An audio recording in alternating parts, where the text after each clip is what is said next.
A proposed bill in the National Assembly seeking to make it mandatory for eligible Nigerians to vote at both state and national elections in Nigeria has continued to generate controversy among citizens. And our correspondent, Omo Bazari, went out and spoke with Abuja residents on the issue.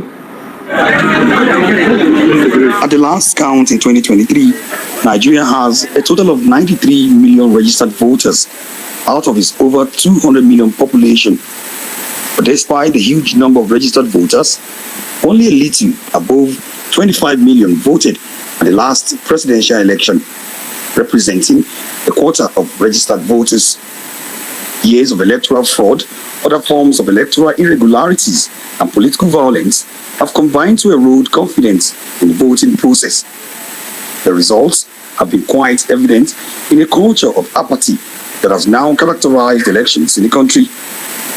A proposed bill in the House of Representatives to make voting compulsory, sponsored by the Speaker Tajuddin Abbas, is considered in some quarters as a legislative effort to tackle the apathy and improve citizens' participation in the process of electing their own leaders and representatives. It is high time that Nigerians are obliged to vote, because by doing so, I feel Nigerians would take more caution in whom they decide to vote for.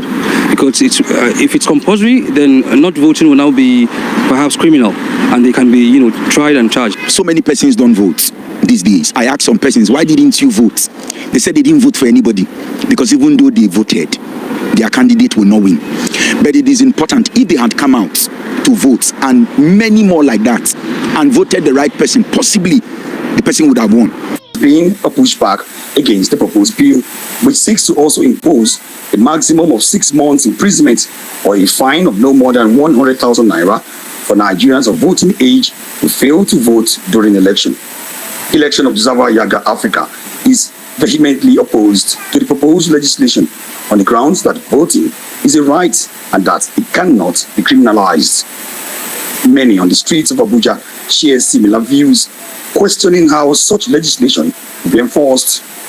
To others, it is a mere waste of time trying to force citizens to vote without addressing the underlying problems of vote buying and why citizens believe their votes do not count. Voting should not be compulsory for everybody, because even if you go out and vote, they still have their own way of doing their magu-magu. So we all think, even if we go out and vote, our rights is not being protected. They still go ahead and do whatever they want to do. Concerning the proposed bill by the National Assembly to make it compulsory for everybody to vote, I don't think it's a right bill to be passed at this moment.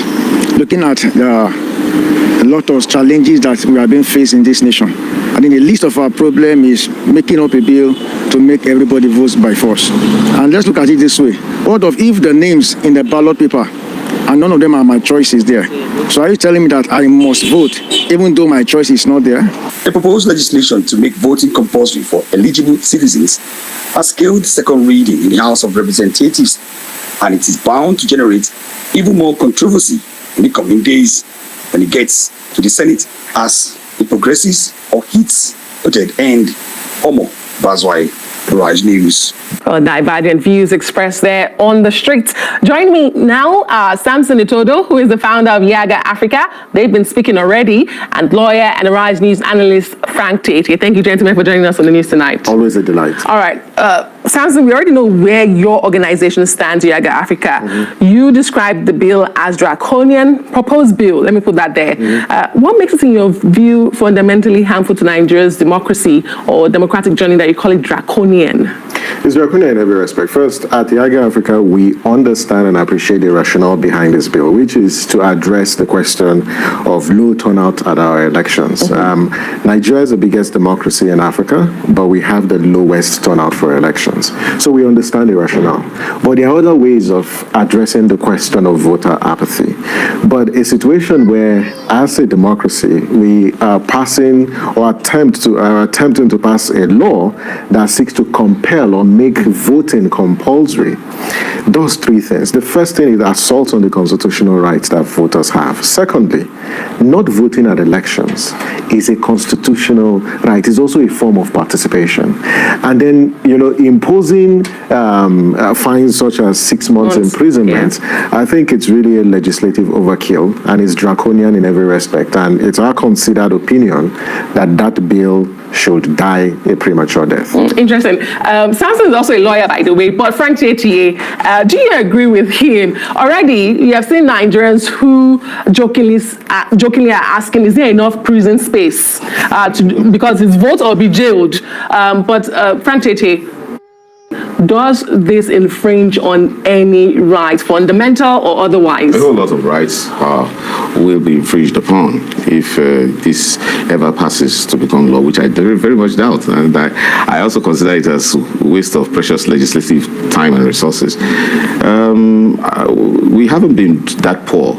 The master election, observer here can give us the statistics, that when we started in 1999, we had 52% of voter turnout, which improved further to 69% in 2003. 20 years later, it became 28%. So because our political actors have a way of making Nigerians scapegoats, they take the blame for every bad form of, action or governance they have done. So what has been responsible for the low voter turnout or the apathy in general? It's because of the way government has been run. If 20 years ago, 69% of registered voters turned up in our national elections, that's commendable. So we don't really have a problem. Now, what this bill seeks to, which I find very offensive as someone who has a background in human rights, is that you take away the foundation, the very essence of democracy, which is freedom.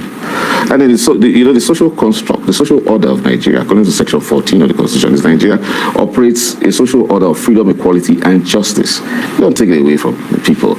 And then this command and control mentality, which is militaristic, it's unknown to our culture, to our historical precedent. It doesn't matter how many times the military attempted to derail the democratic process of this country. You don't come and then impose things on people. It's very undemocratic. It's good. And I'm surprised that the very brilliant minds in the House of Representatives that are actually pushing this. I'm happy that they still have some people like Honorable Abianti who's talking sense to them. That it's being operated in other countries does not mean you impose it here, because law has to reflect a measure of historical and cultural context to the people. So it's unknown. It's offensive. It's going to cause a lot of trouble. But again, in Nigeria, when politicians do things, they usually underline on an unspoken reason why they do these things, because they don't just act. They act for political benefits. Well, see, it's easy when you compel, neutral persons who would be otherwise neutral to vote. Then it is easy to sway them. And so you're trying to say that you want to dissuade people from, the acts of vote buying. No, it will easily buy the votes of persons who are undecided that you have compelled to vote. Okay. So I don't think it's very wholesome. Interesting. There are others who think that this is also to silence the opposition voice, because if I do not vote, it's a form of protest, perhaps because I don't have a choice or a candidate. And so if you now say it is compulsory for me to vote, I have to vote for your candidate. But that's one thought. Samson, let me come back to you, because proponents of this bill, point to democracies like Australia, Belgium, Brazil, Peru, where compulsory voting has actually shown that civic participation has increased. So why not Nigeria? Why not Nigeria? And then you have spent years, like Frank Tietie said, promoting youth and civic engagement. Isn't it frustrating that despite your efforts, you're seeing a decline? I mean, we had less than 30% come out in the last election. The fundamental question is, why are Nigerians not coming out to cast their vote? And Frank has highlighted a couple of reasons. See, if governance does not deliver, if people's lives does not improve, and they cannot reconcile, their participation in elections with the quality of their livelihood, there's no reason why they will show up to cast their vote. Secondly, if people don't believe that their vote will count at elections, it makes no sense for them to come out to cast their vote. The biggest challenge that we have ahead of the next election is how do we inspire confidence on the part of Nigerians that their votes will count. That when they go out to cast their votes, we will not see 3 different result sheets from one polling unit. We will not see cases where collation officers will mutilate results, on the day of elections. We will not see cases where the final arbiter, the person, the institution that decides the final vote, is the judiciary. If those things are eliminated, you would see more people come to cast their vote. We are a country, to a large extent, that does not uphold the right to vote. There's categories of voters that don't cast their vote. I can't remember the last time I did so you voted at elections. Security agencies, as an essential worker on election day, exactly. You've never voted. Yes. This is why the proposed bill around early voting will fix that problem. Diaspora voting. If you introduce diaspora voting, introduce early voting, introduce prisoners voting, you'll be creating spaces for other people to participate in the electoral process, and that should be our priority, as opposed to making it compulsory for people to cast their vote. In other words, are you saying we're putting the cat before the horse? Are you saying this is, or there's no, justification for it at all? There are no good sides to it? Is that what you're saying? I think we're investing legislative resources in a wrong place. I think what we should do, if the National Assembly, and again, let's make the point that the thinking, the thought behind this bill is a laudable one. You want to fix a problem, and that's the question of low turnout at elections. Yes. For me, I actually see it as the lawmakers even caring about political legitimacy, because they know that the more people disengage from the process, the outcome cannot be declared legitimate. Because how can you say that in a country you have governors determined by just of registered voters? That's totally unacceptable. However, it is important to underscore the fact that you cannot fix the question about civic participation and turnout by compulsory voting. There are other ways to do that. Inspire trust and confidence, let government deliver goods and services to the people, and then create spaces where all these administrative bottlenecks like no PVC, no vote, those things should be eliminated, especially when you have beavers that functions optimally, has the voters register on it, people with your national ID or any form of official identification, once you show up at the polling unit, you're able to cast your vote. All right. Frank Tete, there are those who say voting is a civic duty. So if we can mandate payment of taxes, driving licenses, national ID registration, and you criminalize tax evasion, why is voting the most important civic duty off limits to compulsion? Taxation is a constitutional duty, but voting is a constitutional right. So they should make that distinction. I think that the House of Representatives can do better and do more by getting Nigerians more interested in the issues of governance, which is more or less like another form of voter education, which is not supposed to be left alone to INEC, but to include politicians themselves who operate political parties. Now, let's imagine that the House of Representatives is trying to enact a law by making accountability compulsory to Nigerians. That will trigger interest in the political accountability on the part of who? Accountability on the part of politicians, on the part of political office holders. Yes. INEC. Let's have, for example, why can't we have a law that says that all councillors must give weekly reports to their constituents or whatever, or be jailed, or whatever, and then members of the House of Assembly must hold monthly, town hall meetings with their constituents, and then ministers and all that must all give weekly briefings, and police and law enforcement agents must account for every one person or whatever happens in their police stations or their formations every day. Now, when you bring people, in touch with governance, and then they realize that they have a right to participate, because in Nigeria, every Nigerian has a right to participate and assess government. Now, like I said, where did this problem start?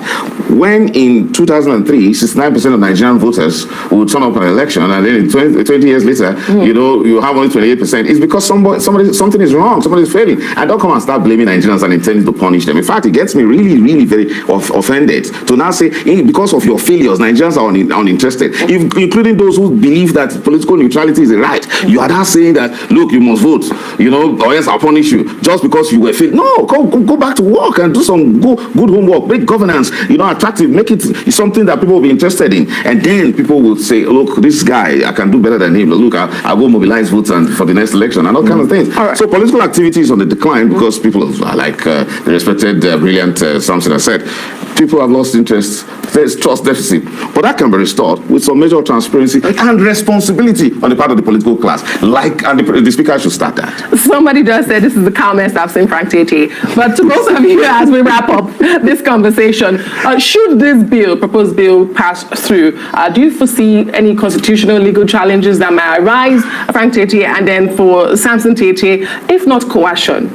Yes. Are you saying, perhaps I should put it this way, are you saying we haven't seen any reforms despite the billions we dedicate to reforms with INEC every election cycle? If that's the case, then shouldn't we be questioning why we're even funding INEC that much in the first place? And if you say that there have been no reforms for us to now have coercion, what then should we do?